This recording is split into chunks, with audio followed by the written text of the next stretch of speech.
Ancient warfare was marked by formations like the Greek phalanx, where rows of soldiers stood shoulder to shoulder, their spears thrusting forward as one solid wall.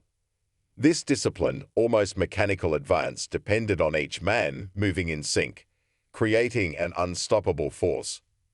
The Romans adapted and improved upon this with their legions, which were more flexible and allowed for maneuverable subunits. This approach was particularly effective against larger but less organized enemies, using tight formations and strategic retreats to lure opponents into traps. The Battle of Marathon, 490 BC, can be brought to life with a description of Greek hoplites charging the Persian invaders. Imagine the sound of thousands of sandaled feet pounding the earth, shields clanging, and the guttural roar of warriors in formation as they held their ground against an army thought to be unstoppable. In the Middle Ages, battles took on a new form with the emergence of knights in heavy armor and castles as strategic strongholds. Castles were not just homes for the nobility, they were defensive fortresses that controlled key territories. Sieges often turned into months-long endurance tests, with attackers constructing trebuchets, digging tunnels, and at times, cutting off food supplies to starve defenders into submission.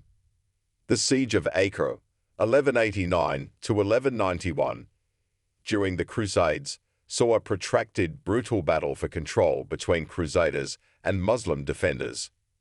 Picture the dust-choked air as siege towers rolled forward, the groaning sounds of heavy machinery as men heaved rocks at the fortress walls, and the defiant cries of defenders raining down arrows on their attackers. The introduction of gunpowder weaponry marked the decline of armored knights and castles as practical forms of warfare.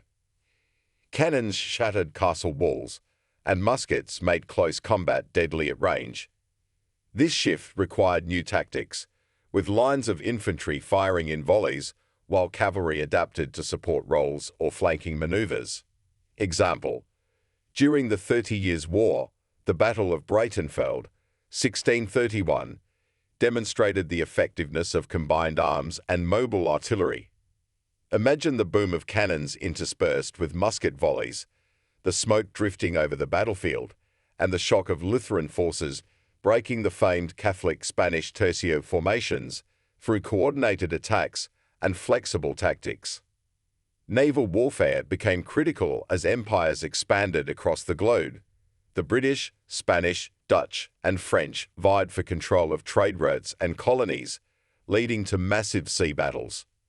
Ships of the line carried dozens of cannons, their broadside attacks designed to sink enemy ships or leave them disabled for boarding.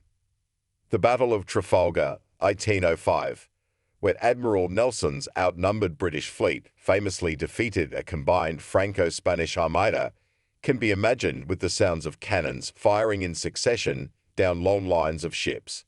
Smoke obscured the view, while the creaking of timber and the chaotic screams of battle gave way to Nelson's victory against the odds, forever shifting naval power to Britain. The Industrial Age transformed warfare on an unprecedented scale. Machine guns, artillery, tanks, and chemical weapons turned the landscapes of Europe into grim networks of trenches.